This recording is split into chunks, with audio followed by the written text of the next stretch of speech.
How the church turned a snake into Satan.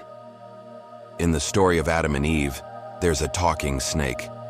For centuries, we've been told this was Satan in disguise, the ultimate villain making his grand entrance on the world stage. But what if the original story in the book of Genesis wasn't about the devil at all? The book describes a clever animal, not a cosmic force of pure evil. So how did we get from a simple reptile to the face of all sin? This is a story of how an idea can transform, gaining power and changing meaning over thousands of years. We're going to trace the evolution from a serpent in a garden to the arch-nemesis of God himself, following the clues through forgotten texts and shifting beliefs that rewrote the story of Eden. Section 1. The serpent in Genesis. Just a cunning beast? To figure this out, we have to go back to the beginning. Genesis chapter 3. And when you read it closely, the first thing you notice is who isn't there. There's no mention of the devil, demons, or hell. The story just introduces a creature called the Nachash in Hebrew.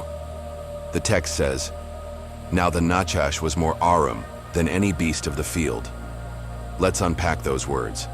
Nachash is the standard Hebrew for snake, but the root of the word also carries hints of divination, or shining, leading some scholars to wonder if this was a radiant, supernatural but still created being. The other key word is arum, which gets translated as crafty or shrewd. It implies cleverness, not necessarily evil. In fact, the book of Proverbs uses the exact same word to praise a sensible person. But here's the really clever part. The verse right before this describes Adam and Eve as being naked, arumim, in Hebrew. It's a brilliant bit of wordplay, linking the human's vulnerable innocence to the serpent's worldly cunning. Now, a talking snake might seem bizarre to us, but in ancient Near Eastern myths, articulate animals and magical creatures were pretty standard. To the original audience, the serpent was one of God's creations, just a remarkably intelligent and chatty one. It plays the part of a trickster, challenging God's command by telling Eve she won't die but will become godlike, knowing good and evil. And what's its punishment? The serpent is cursed to crawl on its belly and eat dust. It's punished like an animal that caused trouble, not like a fallen angel or a cosmic power. Most biblical scholars today agree that for the original author, the serpent was not Satan. That idea simply didn't exist yet in Jewish thought in the way we see it today. To find that connection, we have to jump forward in time. Section 2. The birth of an adversary. So if the snake wasn't Satan, where did Satan come from? Well, early Israelite religion didn't really have a single super evil figure.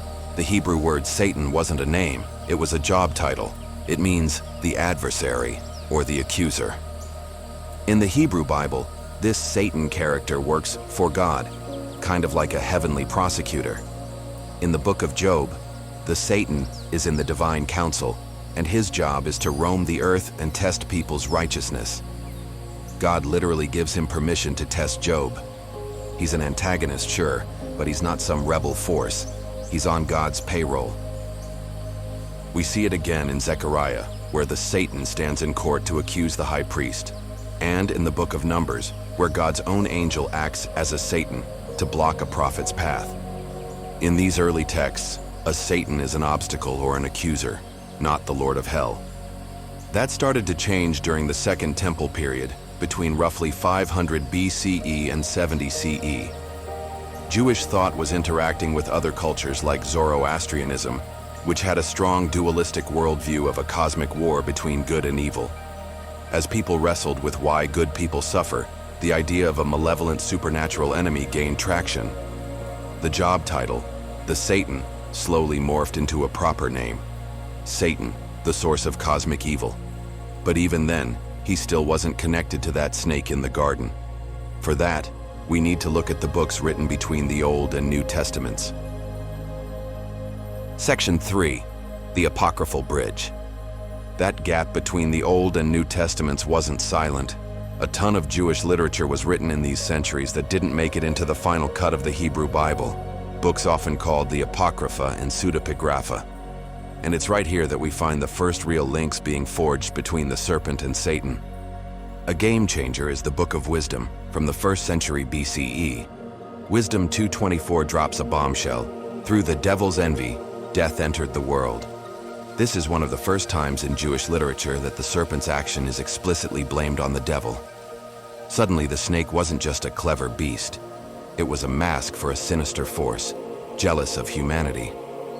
Other texts from this era ran with the idea. The life of Adam and Eve retells the fall, but this time, the devil flat out admits he used the serpent to trick Eve as revenge because he was angry about having to worship Adam.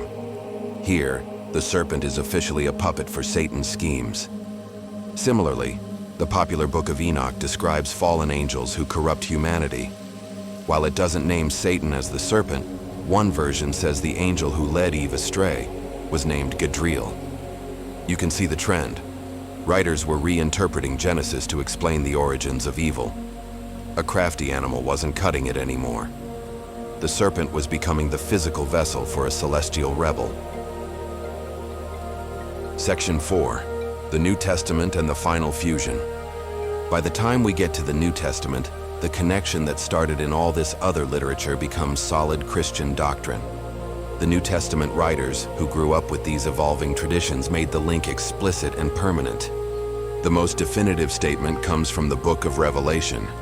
Twice, the author basically says, "Hey, you know that snake from the beginning? That was Satan." In Revelation 12:9, he writes, "The great dragon was hurled down, that ancient serpent called the devil, or Satan, who leads the whole world astray." The language is crystal clear. He does it again in Revelation 20 verse 2, naming the dragon, that ancient serpent, who is the devil and Satan. For the author, Eden wasn't just some old story. It was the opening scene in a cosmic war. The Apostle Paul hammers it home too. In 2 Corinthians, he worries that his followers will be led astray, just as Eve was deceived by the serpent's cunning. While he isn't as direct as Revelation, he's clearly drawing a line from the serpent's trickery to the spiritual dangers of his own day, implying the same evil intelligence was behind both. After these biblical precedents, the early church fathers, thinkers like Irenaeus, Tertullian, and Augustine, cemented this interpretation. For them, the Genesis story was the story of Satan's first attack on humanity. This became the standard Christian view, shaping centuries of art, theology, and pop culture. The transformation was complete. The once clever beast of the field was now the prince of darkness. This journey from a snake to Satan shows how much our understanding of Scripture can change. It's a wild look at how new questions and ideas can reshape the way we read even the most ancient stories.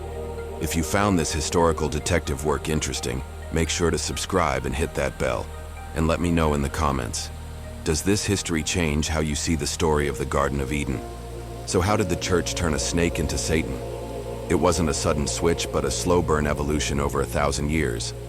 It started with the Nachash in Genesis, a clever talking animal that had nothing to do with a cosmic devil. Then, as Jewish thought wrestled with the problem of evil, the idea of a divine adversary evolved into Satan, a being of pure malice. In the centuries between the Old and New Testaments, influential texts started explicitly connecting this new Satan figure to the serpent in the garden.